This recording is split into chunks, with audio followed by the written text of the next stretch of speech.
বন্ধুরা, তো এই দেখেন ছটা বাচ্চা, যে ছটা বাচ্চা 6 দিন আগে ভিডিও দিয়েছিলাম কিরকম সাইজ ছিল, আর এখন দেখেন কিরকম হয়ে গেছে। আর এই বাচ্চাগুলো সব খাওয়া শিখে গেছে। আজকে 5 কিলো ম্যাশ নিয়েছিলাম। আর এই যে এই কার্টুনটা দেখতে পাচ্ছেন, যদি এরকম নেটের উপর রাখেন, এরকম একটা কার্টুন দিয়ে দেবেন, তাহলে কেউ ওদের পায়ে লাগবে না। আর সব কটা বাচ্চা এক জায়গায় এরকম জড়ো হয়ে থাকবে আর পায়খানাটা সাইডে ফেলে দেবে। এই বাচ্চাগুলো প্রত্যেকটা শেয়ানা দেখেন এখানে রয়েছে, একটাও কিন্তু এই কার্টুনের উপর পায়খানা করেনি। আর এই যে আরও 6টা বাচ্চা বড় করব, ওই পাশে দুটো রয়েছে, এখানে রাখার জায়গা নেই বলে এখানে রাখছি না ওই দুটোকে। তো এই 6টাও কিন্তু বড় হচ্ছে, এই যে আজকে থেকে খাওয়াচ্ছি। আর এই যে 5 কিলো ম্যাশ নিয়ে এসেছি, মুরগির ম্যাশ, এগুলোকে পাতলা গুলে এগুলোকে খাওয়াই। মানে 1 কাপ ম্যাশ দেবেন আর 2 কাপ জল দেবেন, তাহলেই হয়ে যাবে। আর ওর মধ্যে দেবেন আটা, মানে কীরকম আটা, হাফ চামচের 1 চামচ আটা আর 1 চামচ ছাতু। এই 1 কাপ ম্যাশের মধ্যে 2 কাপ জল, এই তিনটেকে একসাথে করে গরম করে নেবেন। গরম করে এইগুলো যাতে একটু হালকা যখন ঠান্ডা ঠান্ডা হবে বাচ্চাগুলোকে খাইয়ে দেবেন, যে ভিডিও দেওয়া আছে। তো দেখেন এই যে বাচ্চাগুলো এখানে রেখেছি, একটাই কারণ বাচ্চাগুলোকে আজকে খাওয়া শেখাবো। কিন্তু বাচ্চাগুলো নিজে থেকেই এত তাড়াতাড়ি খাওয়া শিখে যাবে আমি বুঝতে পারিনি। আগেও যে কটা বড় করলাম সব কিন্তু ওরকম, মানে প্রথম দিনই গম দিয়েছি, প্রথম দিনই গম খাওয়া স্টার্ট করে দিয়েছে। তো এরা এখন নিজে থেকে মানে একবারও খেতে দিইনি যে দানা খাইতে দেবো। তো ওই দুটো বাচ্চাকে ছেড়েছি যাতে এদের দেখে ওই বাচ্চাগুলো খাওয়া শিখে যায়। তো এই যে একটা বাচ্চা, এই দুটো বাচ্চা হিসেবে 10 দিন আগে বড় হয়ে গেছে, নিজে থেকেই খাওয়া শিখে গেছে, আর খাওয়ানোর দরকার পড়ে না এদের। তো এই পায়রাগুলোই কিন্তু এখন উড়ালে 6 ঘন্টা 7 ঘন্টা উড়ে যাবে একটু পিছনে খাটলে। তো এগুলো এখন ছোটো, এখন ছাড়লে কাকে ফাঁকে মেরে দেবে। তো যখন আমার 2 পর হয়ে যাবে, যদি কাজ ছুটি থাকে তখন ছেড়ে এগুলোকে সেট করে নেব। আর এখন তো উড়াই না বাজ পাখির জন্য, গরমে যখন পায়রা উড়াবো এই দুটো বাচ্চা রেখেছি উড়ানোর জন্য। আর বাদবাকি এখন যে বাচ্চাগুলো হয়েছে সেল করে দেবো। তো দেখেন এই যে এরকম যদি খোপের মধ্যে মানে নোংরা টোংরা থাকে, এইভাবে খাবার দিয়ে ফেলে দেবেন। তো এইগুলো মানে বাইরে ছিল বলে আমি এখানে রেখে দিয়েছিলাম, নয় এগুলো আমি খোপে রাখি না। যাদের পায়রা খাবার দেখবেন খোপের মধ্যে থেকে যায়, তারপর পরে ওই খাবারগুলো খায়, তো সেসব পায়রা কিন্তু অনেক দুর্বল হয়ে যায়। আর এই দেখেন এই যেগুলো মিক্স দানা, সারা বছর না, এটা শীতে খালি চালিয়েছি। তো এই মিক্স দানা কীভাবে বানিয়েছি তার তো ভিডিও আছেই। এইটা খাওয়ানো মানে খুবই উপকার, পায়রা 2টো করে বাচ্চা ফুটবে এই খাবার থেকে। আর পায়রাকে একটু যত্ন নেবেন, পায়রা জল রাখবেন খোপের ভিতর, মানে সব কিছুই তো শেয়ার করি, প্রতিদিন একটা করে ভিডিও দিই।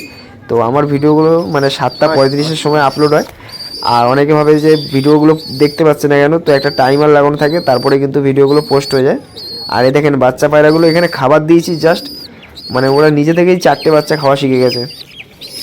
ওই যে বড় বাচ্চাগুলো ভেবেছিলাম বড় বাচ্চাগুলো খাবে, কিন্তু দেখছি বাচ্চাগুলোই আগে খাওয়া মানে শুরু করে দিয়েছে।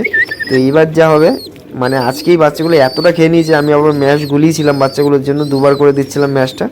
তো এত ম্যাশ বেঁচে গেছে, মানে যে হিসেবে ওরা এই দানাগুলোই খেয়ে নিয়েছে। এই দেখেন ওই বাচ্চাটা দেখেন পাড়িয়ে ধরে খাচ্ছে। আর একটা ছোট বাচ্চা একটু মানে সমস্যা ছিল, যে ও দেখেন বুঝে ওঠে বাচ্চা না কী করবে, খেয়ে এত খিদে পেয়েছে, এর পেটে খাবার রয়েছে, একে জাস্ট অল্প গরম জল খাইয়ে দিলেই হয়ে যাবে। আর এই বাচ্চাটাকে ধরে খাওয়ানো শেখাবো, এই দেখেন ওদের দেখে এরাও শিখে যাবে ছোটো বাচ্চাটা। বাদবাকি দেখলাম সব কটা বাচ্চাই মানে খাওয়া শিখে গেছে। আজকে তো এরকম প্রথম দিন, পরে যখন আরও বেশি খিদে পাবে তখন আরও বেশি করে খাবে ওরা। দেখেন মানে প্রথমবারে সব কটা বাচ্চা দেখলাম প্রায় 10 থেকে 20 গ্রামের উপরে খেয়ে নিয়েছে, মানে যতটা ওদের পেট ভরতে লাগে পুরোটাই খেয়ে নিয়েছে।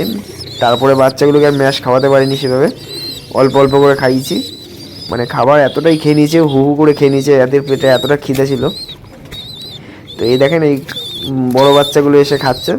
তো আমার টার্গেট ছিল এই বড় বাচ্চাগুলোকে ছেড়েছিলাম যাতে এরা এসে খাওয়া, মানে বড়গুলো খাবে দেখে ছোটোগুলো খাবে। তো ওখানে আমার কিছু করার নেই, ছোটোগুলোই আগের থেকে খাওয়া শিখে গেছে।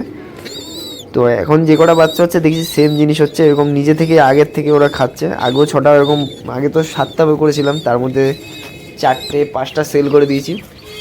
আর দুটো একজন নেবে বলে আসলো না, মানে অনেক লোকে নেবে বলছিল, তাকেও দিলাম না, ও লাস্টে আসলো না।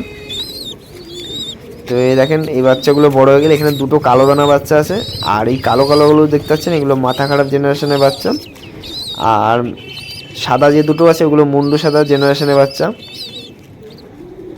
তো এগুলো যখন বড় হবে আস্তে আস্তে ভিডিও দেখতেই পারবেন। আর এদের মধ্যে 4টে চোখ দেখলাম খুবই সুন্দর এসছে। দেখেন একে ধরে রেখেছি যাতে ওই খাবারগুলো খায়, কিন্তু এ মানে আমার কাছ থেকেই খাবে, কারণ ম্যাশ অভ্যাস হয়ে গেছে এরকমভাবে। আর আপনার বাচ্চা পায়রাকে আমি যেরকম ঘরে রেখে দিয়েছি ওরকমভাবে ঘরে রাখবেন, তাহলে কী হবে, পায়রার পায়ে গু লাগবে না, পায়খানাটা লাগবে না, পায়রা কিন্তু ভালো থাকবে। দেখেন বিকেলবেলা আর এই পায়রাগুলোকে খেতে দেবো। তো তো আপনারাও কিন্তু বাচ্চা পায়রা ম্যাশ খাইয়ে বড় করবেন যেভাবে। আর এই দেখেন এইখানে যে কটা বাচ্চা আছে ওদের মা কিন্তু এখানে আছে সব, ওদের মার সাথে রাখি না আমি, যা হাসলি 8 দিন বাচ্চা ওর মা বাবা খাওয়ায়, মানে 8 দিনে তো ওর মা বাবার বডি শুকায় না, আবার এখানে রেখে দিই, আবার 15-20 দিন পরে জোড়া দিয়ে দিই পায়রাগুলোকে। তো পায়রারও ক্ষতি হয় না, পায়রার বাচ্চারও ক্ষতি হয় না। আর ভিডিওটা ভালো লাগলে লাইক কমেন্ট করবেন।